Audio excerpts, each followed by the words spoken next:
क़यामत का दिन बर्पा हो चुका था। सूरज अपनी शिद्दत के साथ करीब लाया गया। जमीन हिलकर टुकड़े टुकड़े हो चुकी थी। हर तरफ खौफ और घबराहट का आलम था। इंसान अपने अमाल के हिसाब के लिए रब्बुल आलमीन के सामने खड़े थे।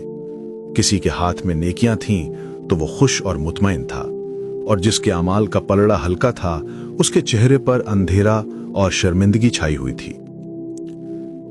इसी हुजूम में वो लोग भी खड़े थे जो दुनिया में इब्लीस के पीछे चलते रहे थे।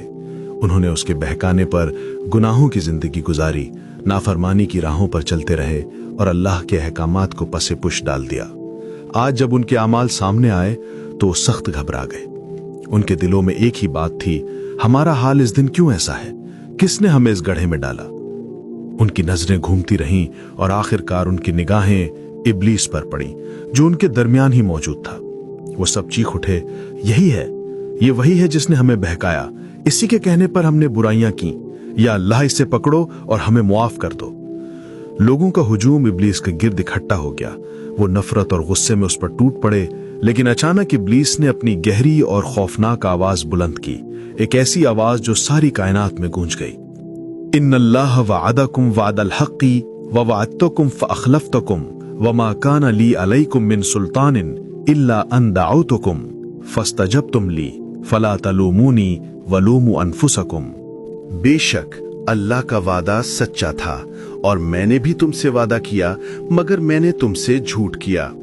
मेरा तुम पर कोई जोर न था सिवाय इसके कि मैंने तुम्हें बुलाया और तुमने मेरी बात मान ली। अब मुझे मलामत न करो, अपने आप को मलामत करो। ये ऐलान सुनकर सबके चेहरों के रंग उड़ गए।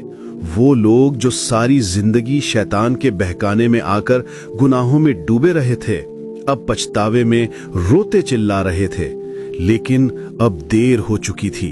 आज न मुआफी थी न कोई दूसरा मौका।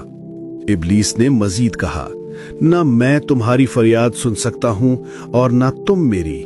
आज तुम्हारा अंजाम जहन्नुम है और मेरा भी अंजाम वही है।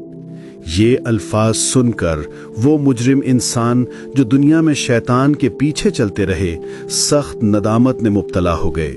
वो जमीन पर गिर पड़े, अपने हाथ मरोड़ने लगे और एक दूसरे को इल्जाम देने लगे, मगर हकीकत ये थी कि कसूर उनका अपना था।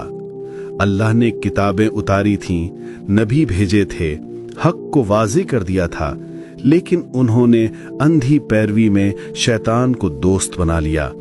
आज क़यामत के दिन वो सब चीख रहे थे, लेकिन कोई सुनवाई न थी। उनकी किस्मत का फैसला हो चुका था, जहन्नुम की आग जिसमें वो हमेशा रहेंगे।